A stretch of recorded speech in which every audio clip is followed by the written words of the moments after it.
Pessoal, bom dia, boa tarde, boa noite. Nós vamos falar hoje, não é virando as páginas, não é questão relacionada a livros, só que hoje eu vou estar falando sobre uma série que eu tive a oportunidade de assistir na Netflix agora essa semana, uma série de 2017 australiana, Pine Gap, de 2017.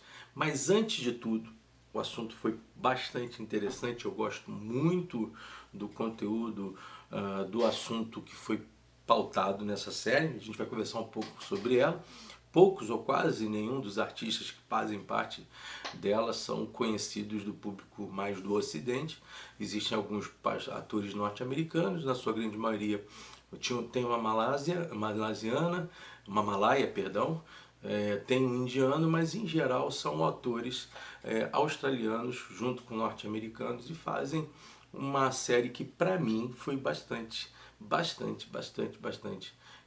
não elucidativa, mas prazerosa. Gostei muito e eu vou dizer para vocês depois por quê. Mas antes de tudo, como esta série trata de uma espécie de uma nova Guerra Fria que nós estamos começando a viver no século XXI, já não mais somente com Rússia de um lado e Estados Unidos, mas já com a China entrando no clube dos debates geopolíticos, eu achei por bem, aí sim, já que a gente é um canal de livros, trazer alguns livros interessantes se você quiser começar a pelo menos entender o que está acontecendo no clube global em matéria de debates geopolíticos.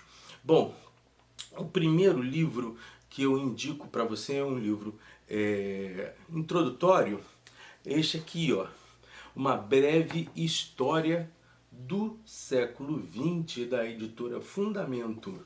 É do Geoffrey Blaney e ele historiciza de uma forma bastante econômica, mas bastante interessante a ser vista, a ser analisada, e vai trabalhar para você desde a virada do século XIX para o século XX, mostrando os alentos e esperanças que a Europa tinha de um mundo de paz, as incongruências já no final do século XIX, que acabaram por trazer a Primeira Guerra Mundial, lá na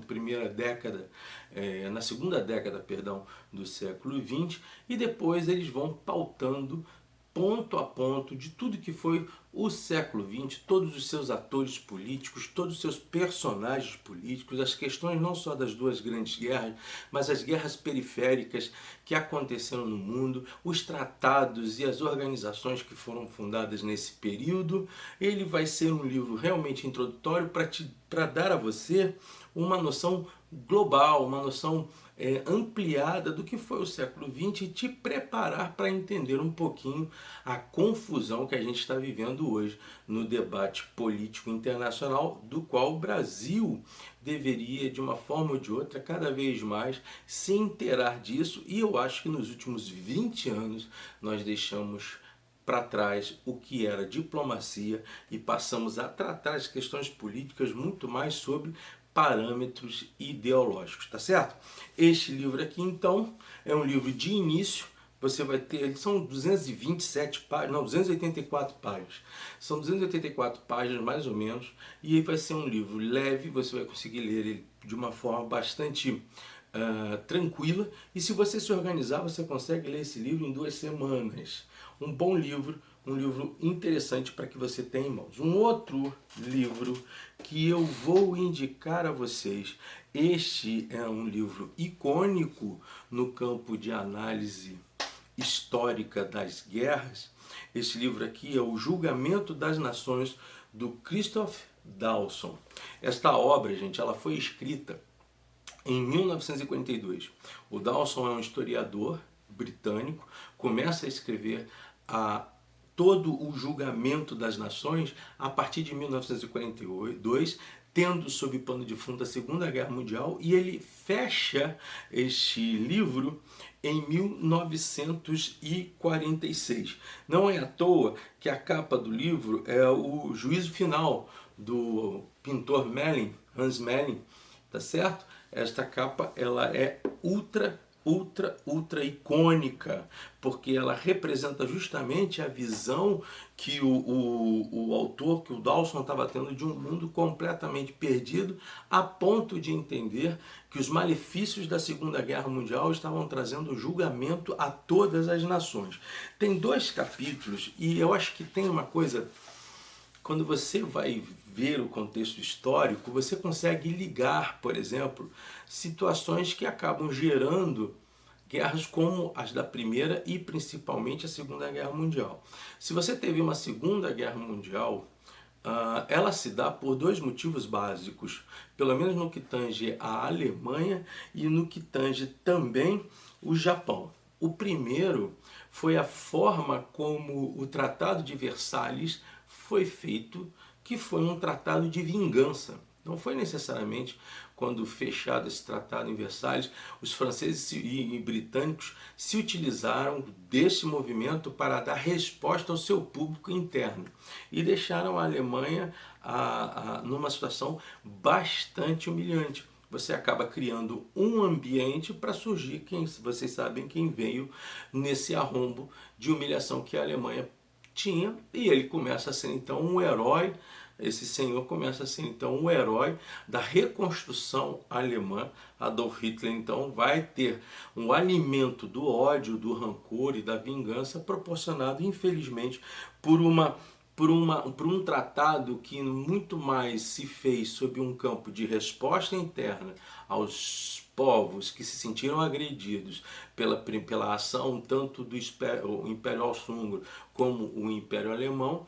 E aí, por conta disso, abriu a brecha para o surgimento da Alemanha como a grande inimiga da Europa a partir do final da década de 30 do século XX. O outro está aqui, ó, o fracasso da Liga das Nações. O Dawson ele mostra como esta associação, diria, esse grupo meio que veio depois ser substituído pela ONU, ele se projetou muito mais sobre os interesses europeus, da aristocracia europeia, diante dos interesses deles e dos próprios americanos, do que propriamente ser um fracasso da Liga das Nações, ou, perdão, de ser um sucesso a Liga das Nações, realmente uma verdade de que havia uma liga entre as nações, não apenas as nações do Ocidente. Quando eu digo Ocidente, eu estou falando Estados Unidos e Europa tão somente. Isso ficou muito claro nas disposições que tanto a Europa quanto os Estados Unidos tiveram para com o Japão depois que o Japão foi um aliado tanto da Inglaterra, da França e dos Estados Unidos da Primeira Guerra Mundial. Isso trouxe aos japoneses também a fúria, porque eles gostariam de ser percebidos de outra forma, acabaram sendo percebidos também de uma forma humilhante, de uma forma pejorativa, e isso inflamou o contexto quase que religioso do Império, e aí fez com que Hirohito construísse uma das maiores marinhas que o Oriente já possuiu e trouxesse aos Estados Unidos muita dor de cabeça. Este é outro problema. Então, se você tem uma Liga das Nações enfraquecida e se você tem o Tratado de Versalhes inflamando muito mais nações como a Alemanha e Japão, você acaba então entendendo que o germe inicial da Segunda Guerra Mundial foi o fato de que a Primeira Guerra Mundial não acabou bem. E não acabou bem mesmo, porque o tratado não recuperou as feridas, apenas as inflamou. E o capítulo 6, a secularização da cultura ocidental, o Dawson vai trabalhar como a sociedade antes vista como cristã, ela se torna tecnicista, secular, e as abordagens éticas sociais a partir daí são completamente diferentes daquilo que ele, como um conservador, entendia como mola propulsora do Ocidente, que era justamente a tradição judaico-cristã. Um livro interessantíssimo para você ler depois que você tiver lido uma breve história do século XX. Ele é um livro mais aprofundado, ele é um livro angustiante. O Dawson nasceu em 1889, exatamente na época que Dom Pedro II foi derrubado aqui no Brasil, e vai morrer em 1970. Isso quer dizer o seguinte: esse cara conseguiu ver a Primeira Guerra Mundial, a Segunda Guerra Mundial, a Guerra do Vietnã e todas as guerras paralelas, orbitárias nesse período todo até o ano de 1970, inclusive a crise dos mísseis, inclusive a Guerra Fria, a formação do Estado Soviético, a formação da OTAN e por aí vai, né? O Pacto de Varsóvia sendo feito, ou seja, o Dawson ele conseguiu enxergar e não é à toa que ele começa a analisar este período como um período farto de julgamento às nações, principalmente às nações europeias e os Estados Unidos. Uma obra interessante, muito perspicaz, para que você possa estar lendo. Ela foi editada, eu sempre esqueço o nome da editora, Realizações Editora. Tá? Eles têm uma tradição de cunhar livros mais sob campo conservador, tá certo? Um ótimo livro para você ler. Uma outra dica: teve um cara que, quando eu vou falar sobre ele, eu sempre falo com o pé atrás. O Francis Fukuyama, quando da queda do Muro de Berlim, ele fez uma obra incitando e sob uma narrativa bem, digamos assim, de um globalismo que estava nascendo. Ele fez uma narrativa e cunhou a ideia do fim da história. Porque para ele, a partir da queda do Muro de Berlim e a dissolução da União Soviética e aquele pretenso Pacto de Varsóvia e a falência do comunismo, ele entendia que, tendo os Estados Unidos uma nação hegemônica e aí agora uma única nação a jogar as cartas efetivas do globo, essa composição dialética de luta entre esquerda e direita, ou diria eu, entre os russos que representavam os eslavos do Oriente, da Eurásia, contra os americanos que se transvestiam de um capitalismo saudável e de liberdade e de uma democracia, e representantes então sendo eles os grandes heróis da democracia e a polícia do mundo, faria com que a ordem da história fosse eliminada, visto que nós teríamos tão apenas um caminho. É óbvio que o Fukuyama errou e muito, e eu não sei nem se ele fez isso de bom grado, ou pelo menos com uma ideia justa, decente, honesta sobre o fato. Me parece que ali você tem um livro que responde muitos conceitos narrativos de época. Da mesma forma que o próprio Harari, em Sapiens, quando ele tenta analisar o ideal que a ONU tem dentro da órbita mundial, o significado dela e a proposição de uma liderança única para todo mundo, para que pudesse resolver definitivamente a questão das guerras e das fomes, se não é uma narrativa, é pelo menos de uma grande e total inocência.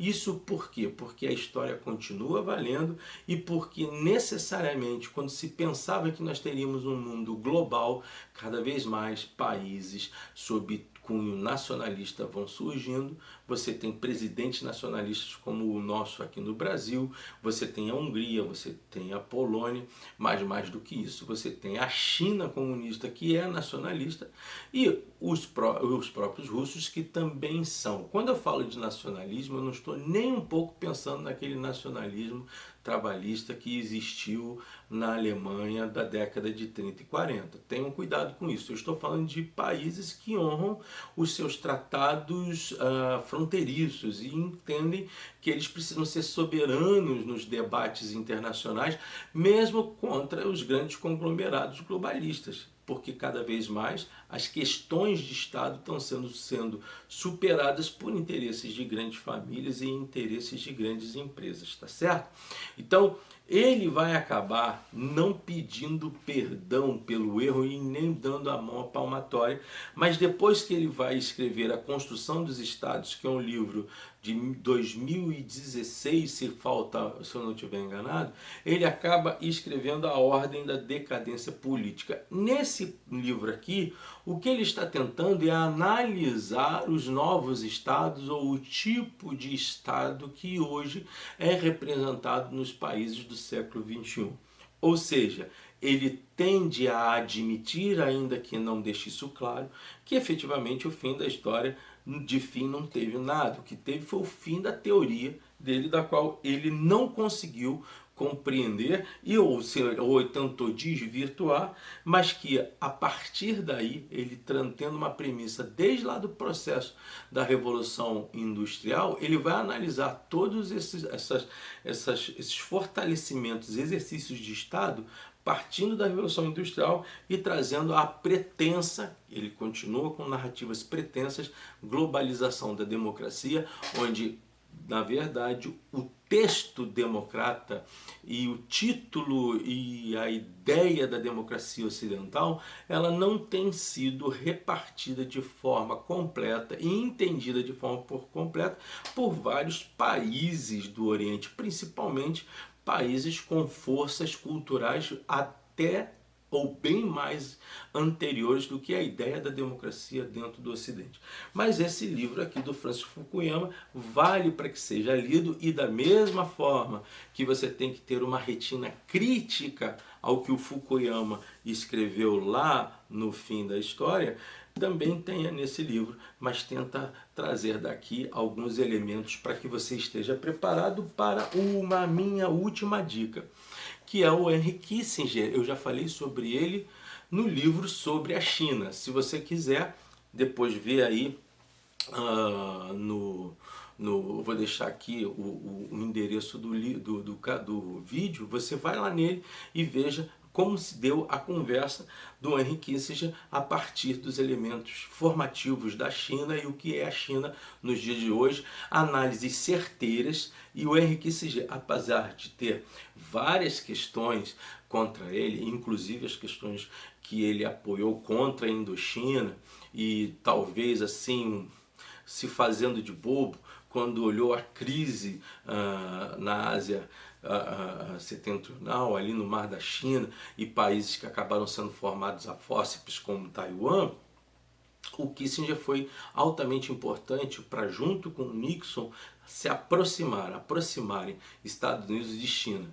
E aqui na ordem mundial, logo de cara, ele deixa esta informação. Ele acha pretensamente de que para os Estados Unidos o melhor seria que a potência norte-americana se aliasse, fosse uma potência amiga à potência chinesa e tentassem, a partir de elementos diplomáticos e não por uma nova guerra fria, condicionar, construir suas relações a ponto de poderem terem entre eles ajudas mútuas. Mas quando você ouve isso, você tende a achar o Kissinger um cara inocente nesse pauta, mas ele não é inocente. Ele está falando de experiências claras que ele teve, e como eu falei lá no livro sobre a China, o Kissinger se relacionou com todos os presidentes do Partido Comunista Russo, de Mao Tse-tung até o Xi Jinping. A China tem em Kissinger digamos, um estudioso e um aristocrata americano. Ele tem até a origem dele alemã. Kissinger foi um alemão que se naturalizou americano, mas a visão do Kissinger é uma visão que os chineses entendem como uma visão amiga, mas que me parece que o presidente norte-americano atual, o Biden, e mesmo o próprio Trump, não quiseram ouvi-lo. O Kissinger foi ouvido pelo Nixon e conseguiu, apesar com todos os problemas que o Nixon teve com o caso Watergate, talvez tenha sido uma das ações, se não a maior e melhor ação que um presidente norte-americano teve no mundo no século XX e eu diria até hoje no século XXI. O que me preocupa no livro do Henry Kissinger, ele fala pouco de Brasil. Ele só cita o Brasil efetivamente em duas passagens, ainda assim em passagens rápidas. E das passagens rápidas que ele cita, só uma me pareceu interessante, quando ele diz o seguinte: no mundo em que estruturas continentais como os Estados Unidos, a China e talvez a Índia e o Brasil já adquiriram massa crítica, como a Europa irá administrar sua transição para a condição de unidade regional. Ele estava discutindo justamente a comunidade europeia e como ela trataria as suas relações. Ele está falando isso em 2014, como ela trataria as suas relações com países proeminentemente grandes no campo territorial, influentes nos seus continentes, dois deles superpotências e outros dois se colocando como superpotências ou potências regionais e que poderiam vir também fazer parte do clube das superpotências mundiais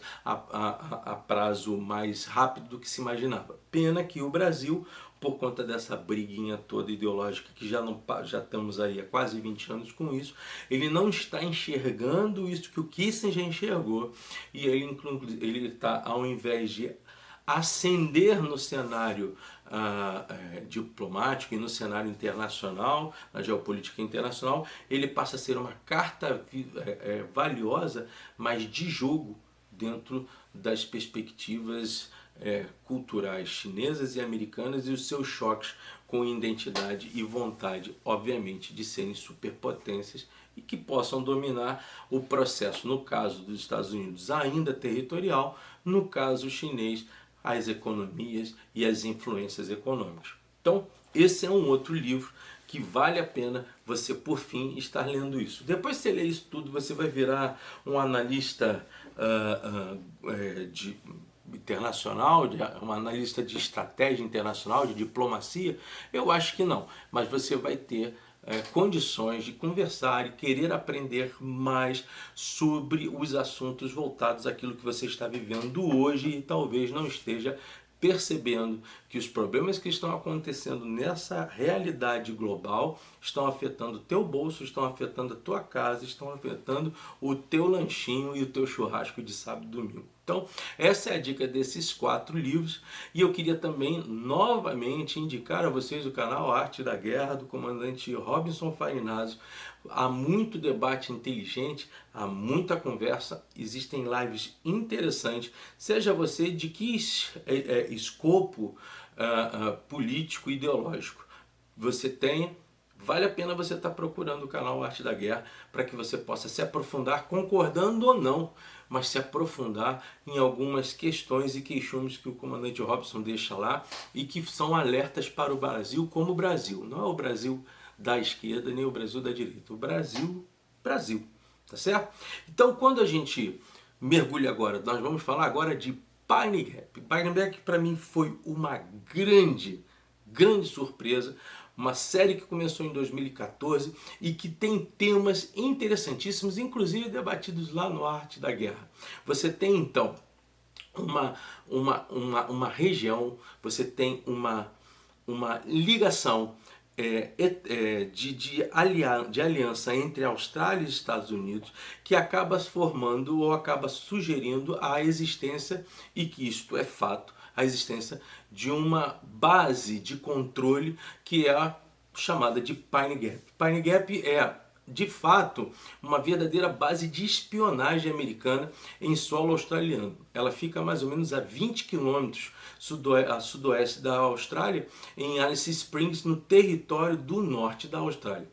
Ela está ativa lá desde 1970, assim foi feita justamente por conta da Guerra Fria, tendo ali numa região bastante interessante de estar a presença dos Estados Unidos geraria segurança à Austrália e aos Estados Unidos geraria uma expansão territorial numa área que eles têm muito interesse, que é ali no Mar Setentrional da China, o próprio Oceano Pacífico naquela região, tá certo? Então, essa série da Netflix, ela vai mostrar que existem 2 grupos, um americano e um australiano, em território australiano, lutando por interesses mútuos, muitos deles afins, com a ideia de, primeiro, restaurar um certo equilíbrio naquela região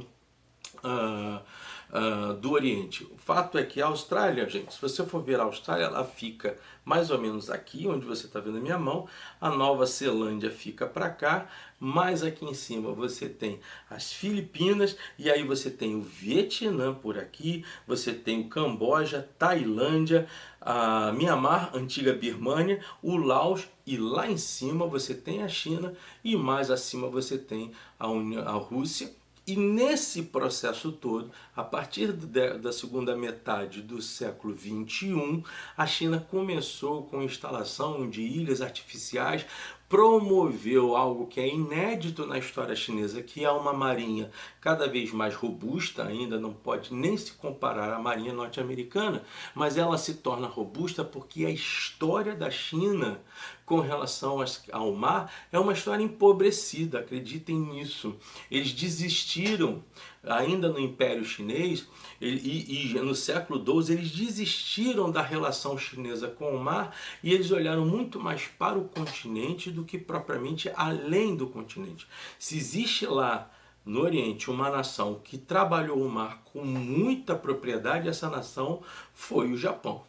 O Japão, desde sempre, ele fazia invasões, ora com piratas ligados aos clãs japoneses, invadindo a Coreia, invadindo a China. E a gente precisa compreender o seguinte: quando você fala de Coreia, a Coreia sempre foi, como um império vassalo à China. Isso quer dizer que a cultura chinesa e a cultura coreana, elas são muito próximas, a ponto de coreanos se acharem definitivamente chineses e vice-versa, quer dizer, não os chineses se achando coreanos, mas entendendo que a Coreia faz parte da grande China, ainda que não seja no campo territorial, mas sob contextos de influência. Sempre a Coreia teve proteção do Império Chinês. Isso obviamente vai ser mudado no século da vergonha, o século da humilhação da China, no século XIX, e o ápice disso é a Guerra dos Boxers, né? Os ingleses acabaram determinando muita coisa dentro da China, o Ocidente determinou muita coisa na China, a China foi dividida,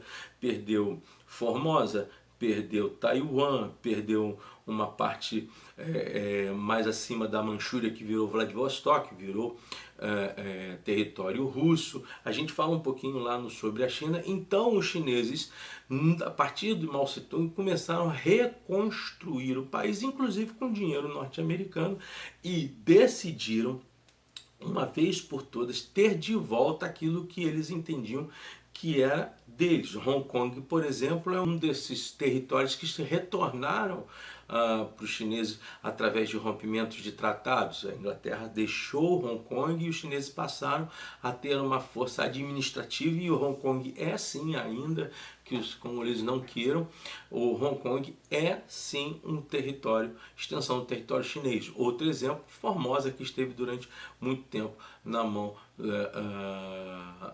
de Portugal, também acabou sendo retornando para uma orientação, para uma influência chinesa. Mas voltando para a série, você tem então um grupo americano e um grupo australiano em Pine Gap que se perde numa situação onde um avião civil da Birmânia é atingido por um míssil, e para muitos um míssil oriundo da China, quando depois eles vão até descobrir que não é. O fato que mais me interessa em Pine Gap e muita gente acabou não gostando desta série, porque os Estados Unidos é colocado no seu lugar mais real dos dias de hoje.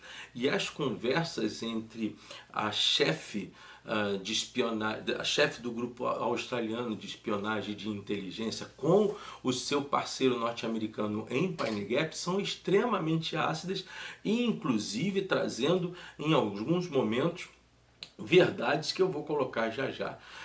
Desculpa, porque eu filmei isso no telefone, então talvez não tenha a qualidade que você queira ver no debate, mas que alguns debates são proporcionalmente interessantes, a ponto de, em um certo momento, ela olhar para o norte-americano e dizer: vocês ainda são uma potência, mas não conseguem enxergar que esta potência, que hoje é os Estados Unidos, nem de perto é igual à que existia na década de 60. Vocês ainda olham o mundo pelo prisma, pela lente do século XX, e vocês são hoje uma superpotência, sim, decadente.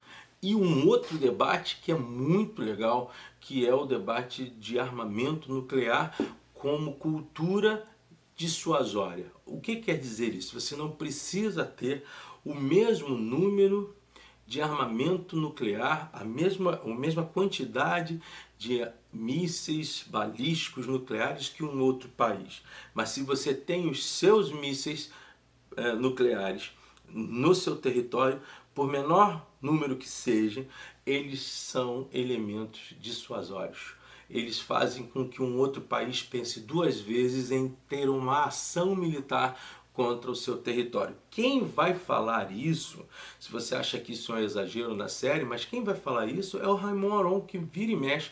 Eu vim falando sobre ele no livro Paz e Guerra, quando ele entendia que a paz era uma paz nuclear e que isso traria um certo equilíbrio, não daquilo que nós desejávamos como paz, mas pelo menos de ações menores de guerras mais expansivas, guerras mundiais. O problema é que cada vez mais, e ela diz isso para o norte-americano, eles ainda não compreenderam qual o processo que está acontecendo com a ascensão chinesa. E ela fala algo importantíssimo, repetindo a fala do Nixon, que ao invés de contrapor a China, por que diplomaticamente não entendiam um caminho junto entre essas superpotências, visto que a Austrália ficava neste joguete. Trama, intriga, alguns temas globalistas internalizados. Não queiram ver no filme, na série, um filme de Hollywood que coloca os Estados Unidos como soberano em todas as decisões. Não queiram entrar nessas questões, digamos assim, bem pró-USA. Tentem olhar o filme na realidade que ele se dispõe, se propõe. Esse filme gerou um problema no Vietnã. A Netflix teve que tirar a série porque o governo do Vietnã não aceitou tê-la por lá.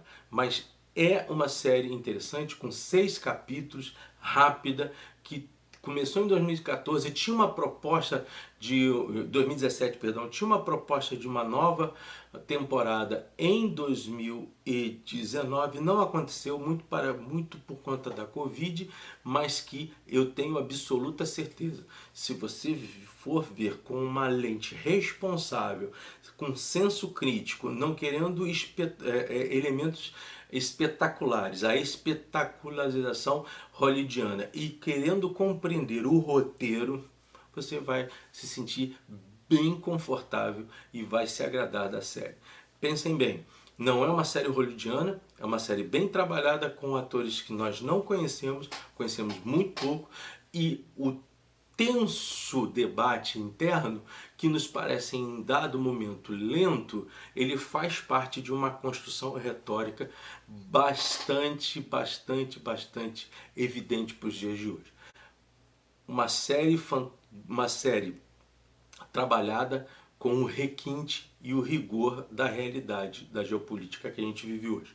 Vale a pena, vocês poderiam estar vendo na Netflix uma série que você consegue ver entre 3 a 4 dias. Pensem bem, vejam a série, leiam esses livros e façam companhia a todos nós lá no canal Arte da Guerra. Curtam este vídeo, vem curtir esse vídeo agora, se inscrevam no canal, participem com a gente e vamos crescendo. Semana que vem, gente, eu vou estar falando de um HQ também de 2014 e que tem uma sensibilidade na sua linha e no seu desenho do Jiro Taniguchi, o japonês Jiro Taniguchi, Os Guardiões do Louvre. Linda edição, ultra surpreso e ultra feliz de ter ela em minhas mãos. Por acaso me dei de presente, visto que ontem fiz aniversário. Não vou falar a minha idade não, porque senão vocês vão ter pena de mim. Tá certo, gente? Como eu sempre digo, supere-se, aprenda mais. Ler é bom. Virando as páginas, por favor, curtam o vídeo, se inscrevam no canal, compartilhem e participem conosco dessa empreitada cultural literária, dessa vez falando de Pine Gap, mas nem por isso deixando de indicar 4 livros interessantes para você ler. Inclusive, já falei de outros 2, o próprio sobre a China, que eu já falei no canal, e Paz e Guerra. E para não perder a história, sempre digo, a Morte da Democracia também é uma outra senhora obra para você estar lendo. Tá certo, gente? Até lá, obrigado. Nos falamos no próximo vídeo.